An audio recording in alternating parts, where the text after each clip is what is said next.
ఇప్పుడు జేకబ్ పుట్టినప్పటి నుంచి ఇదిగో మొట్టమొదట ఇల్లు వదిలిపెట్టి బయలుదేరుతున్నాడు, వేరే దేశానికి వెళుతున్నాడు. బేర్షబా దాటి బేతేలుకు వచ్చారు. ఇక అక్కడి నుంచి వేరే ప్రాంతానికి వెళుతున్నారు కనుక అప్పటి వరకు జేకబ్తో ఉన్న దేవదూతలు అలా ఫస్ట్ భూమి మీద నుంచి పైకి వెళ్ళిపోతే వేరొక టీం దిగొచ్చింది. అట్లా కూడా ఉంటారా అయ్యగారు? ఉంటారబ్బా. దానియేలు గ్రంథం 12వ అధ్యాయం 1వ వాక్యం. Book of Daniel chapter 12:1. ఆ కాలమందు నీ జనుల పక్షమున నిలువ. ఎవరు జనుల పక్షమమ్మా? నీ జనుల పక్షమున నిలుచునట్టి మహా అధిపతియగు మికాయేలు. నీ జనుల పక్షమున నిలుచునట్టి మహా అధిపతియగు మికాయేలు. మీకు ఇంకా చెప్పనా, యూదులకంటూ కొంతమంది దేవదూతలు, భక్తులకంటూ కొంతమంది దేవదూతలు, ఇస్రాయేలు దేశం వరకు కొంతమంది దేవదూతలు, భారతదేశంలో కొంతమంది దేవదూతలు, హౌసన్నా మినిస్ట్రీస్కి కొంతమంది దేవదూతలు, మిగతా పరిచర్యలకి కొంతమంది దేవదూతలు. అట్లా ఒక వ్యక్తికి, ఒక కుటుంబానికి, ఒక సంస్థకి, ఓ సంఘానికి, ఎవరికి వాళ్ళకి దేవదూతల్ని మనకు పరిచర్య చేయు నిమిత్తం దేవుడు ఏర్పాటు చేశాడు. స్తోత్రం చెప్పండి గట్టిగా. మీకు ఇంకా క్రిస్టల్ క్లియర్గా చెప్తాను. నీ జనుల దానియేలు వీళ్ళందరూ బబులోను దేశంలో ఉన్నారు. చెప్పండి, ఎక్కడున్నారు? బబులోను దేశంలో ఉన్నారు. బబులోను దేశంలో ఉన్న దానియేలు ప్రార్థన చేస్తే దేవుడు దేవదూతను పంపించారు. దేవదూత వచ్చి చెప్తారు కదా, నీవు ప్రార్థన ప్రారంభించిన ఆ రోజే నాకు దేవుడు ప్రత్యుత్తరం ఇచ్చి బాబా వాడు చెప్పు రమ్మన్నాడు. నేను వచ్చా బబులోను దేశం మీదకి వచ్చా, దిగుతున్నా. కానీ అంధకార దుష్ట శక్తులు ఉన్నాయి, పొలిమేర శక్తులు, అవి నన్ను రానివ్వలా. బైబిల్లో చక్కగా ఉంటుంది, మికాయేలు సహకారంతో నేను కిందకి దిగి వచ్చాను. కొట్టో చప్పట్లుగా. మికాయేలు ఎవరంటే సర్వ ప్రపంచంలో ఉన్న దేవదూతలందరికీ చీఫ్. కొట్టు గట్టిగా, చప్పట్లు గట్టిగా. ఈ భారతదేశంలో ఉన్న దేవదూతలకి, అమెరికాలో ఉన్న దేవదూతలకి, ఆస్ట్రేలియాలో ఉన్న దేవదూతలకి, అండమాన్లో ఉన్న దేవదూతలకి, వీళ్ళందరికీ చీఫ్. ఆ దేవదూత చెప్తారు, నువ్వు 21 రోజులు ఎందుకు అనుకున్నావు? ఫస్ట్ రోజే పంపించాడు దేవుడు నాకు ఇచ్చి మ్యాటరు. ఈ దురాత్మలు అడ్డుకుంటే నేను మికాయేలు సహాయం తీసుకొని ఈ సమాచారం చెప్పడం నీ దగ్గరికి. అనుకుంటున్నారా మీరు? నీకు నిర్ణయించబడిన దేవదూతలు నీకున్నారు. నీకు నిర్ణయించబడిన దేవదూతలు నీకున్నారు. ఒకవేళ మేము అమెరికాకు వెళ్ళామనుకోండి, అక్కడ వేరే దేవదూతలు వచ్చి ఉంటారు మా కోసం. నేను ఇందాక చెప్పడం మర్చిపోయాను. ఇస్సాకు యాకోబుని పంపివేశను. ఎక్కడికి? చోడవరమా లేకపోతే దీని తర్వాత ఎవరు? పెద్ద పొలపాక లేకపోతే చిన్న పొలపాక? ఎక్కడికి? వేరే దేశానికి పంపించేటప్పుడు ఎంత సిద్ధపాటు ఉండాలి. ఇవాళ రమేష్ గుంటూరుకు వచ్చినప్పుడు మాట్లాడుకున్నాం. ఇవాళ తారీఖు ఎంత? వచ్చే నెల మే నెల 7, జూన్ నెల 7 హోల్ నైట్ అయిపోగానే మధ్యాహ్నం బయలుదేరి రమేష్ నేను అమెరికా వెళ్ళి, అమెరికా నుంచి కెనడా వెళ్ళాలి. దానికి సిద్ధపాటు, దాని వీసా ఫామ్స్ అండ్ టికెట్లు. ఇవాళ ఇంచుమించు ఒక 2 గంటలు మరి ఎట్లా రమేష్ హోల్ నైట్ మధ్యాహ్నం బయలుదేరుతుంటే అట్లా సరే నన్ను అన్నాడు, డేట్ లేదు వచ్చింటే మార్చుకుందాం అన్నారు. అంటే అమెరికా వెళ్ళాలంటే గమనే వెళ్ళిపోతావా, ఇట్లా వెళ్ళిపోతావా? 2 నెలల సిద్ధపాటు అని యాకోబుని అప్పో వెళ్ళిపోయాడు. ఏమి లేదు, అందరూ నన్ను ఉందా, దావీదు అంటాడు కీర్తనలో, నా తల్లిదండ్రులు నన్ను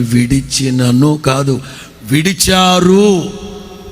దావీదు అంటారు, నా తల్లిదండ్రులు నన్ను ఫర్సేకెన్ మీ, మర్చిపోయారు, విడిచిపెట్టేశారు. అందరు విడిచిపెట్టినా నా దేవుడు విడిచిపెట్టడు. నీ కొరకు నిర్ణయించబడిన దేవదూతలు నిన్ను విడిచిపెట్టరు. హల్లెలూయా. నీ పాదములకు రాయి తగలకుండా వారు నిన్ను ఎత్తి పట్టుకుంటారు. గమనించండి, మీరు అదే గమనించాలి. ఇలా కూడా ఉంటారా అంటే ఉంటారు.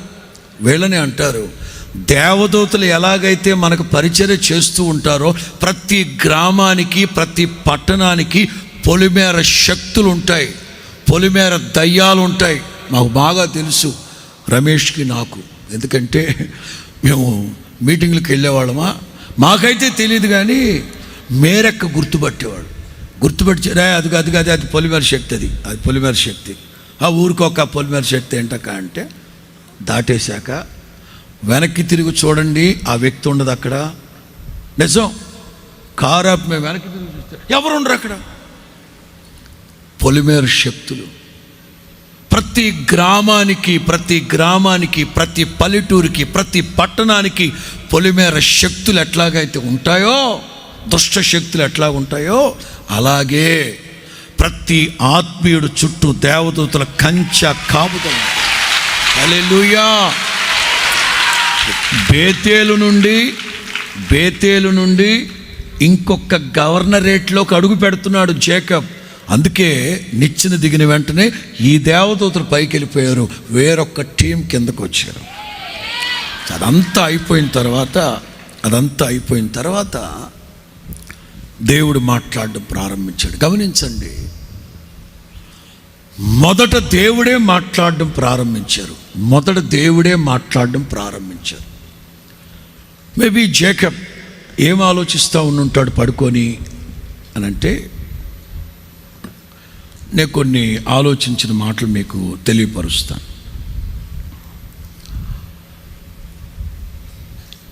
ఈ ఆఫీసులో ఉన్నంత కాలం నాకు బాగా ఉండింది. ఇప్పుడు నేను వేరే ఆఫీస్కి ట్రాన్స్ఫర్ అవుతున్నాను, అక్కడ ఎట్లుంటుందో. ఇంతకాలం నేను ఈ కాలేజీలో చదువుకున్నాను, ఇప్పుడు వేరే కాలేజీకి వెళ్ళబోతున్నాను, రేపు ఎట్లుంటుందో. ఇంతకాలం ఈ ప్రాంతంలో నేను ఉద్యోగం చేశాను, ఇప్పుడు ట్రాన్స్ఫర్ అయ్యి ఫ్యామిలీతో ఇంకో ప్రాంతానికి వెళ్తాను, అక్కడ ఎట్లుంటుందో, ఎలా ఉండబోతుందో మనం అనుకుంటూ ఉంటాం. నేను చాలా రాసుకున్నాను. ఆఫీసే కానీ కంపెనీ, ఇంతకాలం ఈ కంపెనీలో నేను సాఫ్ట్వేర్గా చేశాను, వేరే కంపెనీకి వెళ్ళబోతున్నాను, అక్కడ ఎలా ఉండబోతుందో. ఇక్కడ ఉన్నప్పుడే బాగుండేది. కొంచెం నేనేం రాసుకున్నాను ఇక్కడ, సేఫ్ జోన్, కాస్త సేఫ్ జోన్లో ఉన్నాను. ఇప్పుడు వేరే ప్రాంతానికి వెళ్ళబోతున్నాను, ఏమవబోతుందో, వేరే కంట్రీ వెళ్ళబోతున్నాను, వేరే స్టేట్కి వెళ్ళబోతున్నాను, వేరే ఆఫీస్కి మారబోతున్నాను, వేరే కాలేజ్కి మారబోతున్నాను, ఇంకొక వేరే. మీరు ఎక్కడికి వెళ్ళినా ఆత్మీయులు గుర్తుపెట్టుకోవాల్సింది, మీరు అడగక మునిపే నా దేవుడు మీకు క్షేమాన్ని కలుగు చేసేది. స్తోత్రం చెప్పండి గట్టిగా. ఖచ్చితంగా నా దేవుడు మీకు కృపా కాపుదల, ఆయన యొక్క క్షేమాన్ని మనకు విస్తరింప చేయునుగాక. హల్లెలూయా. జస్ట్ ఆలోచిస్తా పడుకున్నాడు జేకబ్, ఎట్లా ఉండబోతుందో, ఎలా ఉండబోతుందో. జస్ట్ ఒంటి మీద బట్టలు తప్ప ఏమి లేవు. యాకోబు ఏమీ ప్రార్థన చేయలే. అదే మన దేవుడు ఎవరో తెలుసా? అడగక మునుపే. ఒకటి, అడగక మునిపే. 2, అడిగిన వాటికంటే. హల్లెలూయా. యాకోబు ఏమీ ప్రార్థన చేయలేదు, మౌనంగా పడుకొని, బట్ మానసికంగా చాలా స్ట్రగుల్ అవుతున్నాడు, మానసికంగా చాలా ఇబ్బంది పడుతున్నాడు. అందలం ఎక్కించిన నా తండ్రి నన్ను అధోపాతాలకు తోసేస్తాడే. అస్సలు నిర్దాక్షిణ్యంగా ఏమాత్రం కనికరం లేకుండా నన్ను వెళ్ళగొట్టేశాడే. అరే నన్ను ఇలా ట్రీట్ చేస్తాడని కల్లో కూడా అనుకోలేదే. చాలా సందర్భాల్లో ఇట్లాగే ఉంటాయి మనకు కూడా. అందలం ఎక్కించిన తండ్రి అధోపాతాలకు తోసేస్తే ఎట్లుంటుంది? అది నిలదొక్కుకోవడానికి ఎంత ప్రయాసపడాలి. జేకబ్ పరిస్థితే. అరే నా తండ్రి ఎంత ఆశీర్వదించి 10 ఆశీర్వాదాలు ఇచ్చి మెడబెట్టి గంటేశాడే, కనీసం ఒక గాడిదని కూడా ఇవ్వలేదే. కనీసం కాళ్ళు అరిగిపోతాయి కదా నడిచి గాడిదని తీసుకెళ్ళరా అని చెప్పలేదే. కనీసం 4 జతలు బట్టలు సర్దుకెళ్ళరా అని కూడా నిర్దాక్షిణ్యంగా వెళ్ళగొట్టేశాడే. ఇట్లాంటి తండ్రి కూడా ఉంటాడంటే ఉన్నాడుగా అబ్బా, ఉంటారు ఇట్లాంటి తండ్రులు కూడాను. అవసరం తీరేంత వరకు, అవసరం తీరిన తర్వాత తోసేసేవాడు ఉంటాడు ఒక్కొక్కడు. తండ్రి అంటే ఎవడో తెలుసా? ఓడిపోయిన ప్రతిసారి నిన్ను గెలిపించాలని ప్రయత్నించేవాడే తండ్రి. ఓడిపోయిన ప్రతిసారి నీ మీద భరోసా ఉంచేవాడే తండ్రి. తల్లి ఒక సబ్జెక్ట్లో ఫెయిల్ అయ్యింది, నీ బతుకు అంతేనాక నీకు అంతేనే అంటే ఎట్లా? ఓడిపోయిన ప్రతిసారి కొడుకు మీద కూతురు మీద భరోసా ఉంచేవాడే తండ్రి తల్లి. హల్లెలూయా. అలా కాకుండా విసిరేస్తే ఎలాగా?